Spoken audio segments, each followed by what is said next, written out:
fresh out of school, holding your very first paycheck. You've just opened a brokerage account after binge-watching finance YouTube videos until 2 a.m. You click buy, and suddenly, you're not just a broke college kid anymore, you're an investor. Sounds exciting, right? Well, 6 months later, I was staring at a red screen, down $300, questioning every financial decision I had ever made. And that's where this story really begins. Today, I'm going to walk you through the story of my very first investment, what I got right, what I completely screwed up, and how you can avoid my mistakes before risking your own money. Because here's the hard truth. One smart financial decision at 20 can save you a decade of regret at 30. And no, I didn't buy Dogecoin at its peak, but let's just say I wasn't exactly making Warren Buffett moves either. Let's rewind the clock. I was 21, broke, but ambitious. I had just discovered what the stock market really was and how people were actually building wealth without winning the lottery. I was watching video after video, reading Reddit threads like they were holy scripture, and I kept seeing the same story: if you had invested $1,000 in Amazon back in 2001. And I thought, okay, I'm not waiting anymore. I took $400, money I could barely afford to part with, and I opened a brokerage account. It felt like I had just crossed into adulthood. I made my first investment in a trendy tech stock. Why? Because it had a cool name, a clean app, and people were hyping it up online. I had zero knowledge of PE ratios, dividends, or what the company even did. But hey, I was building my portfolio, right? The first few weeks, it felt amazing. I watched my money go up and thought, this is easy. I'm gonna be rich. But then, the stock dropped. 12% in a matter of days. I started refreshing my portfolio like it was Instagram. Every dip felt like a personal attack. Every red number gave me anxiety. I eventually sold, out of panic. I lost around $70.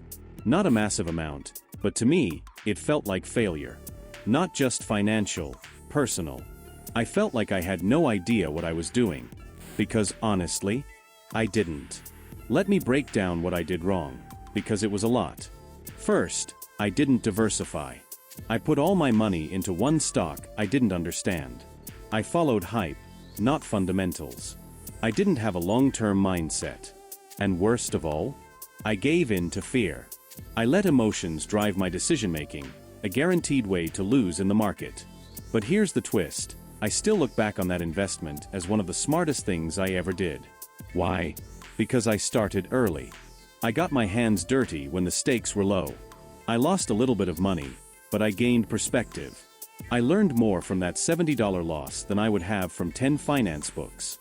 It forced me to get serious. I started reading real research, studying how the market works, and building a long-term plan.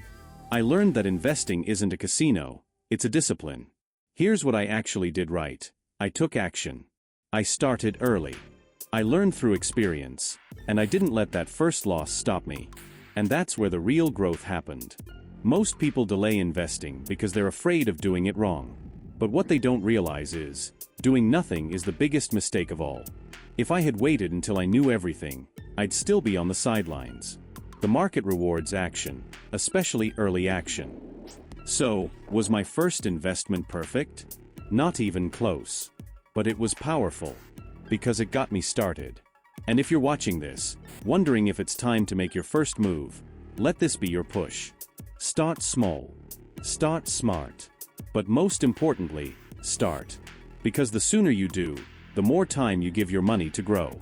Speaking of time, there's one concept that completely changed how I think about wealth. It's the single most important reason why starting early matters. And it's something your school probably never taught you: compounding. If you've ever wondered how $100 today could become hundreds of thousands tomorrow, you need to understand this.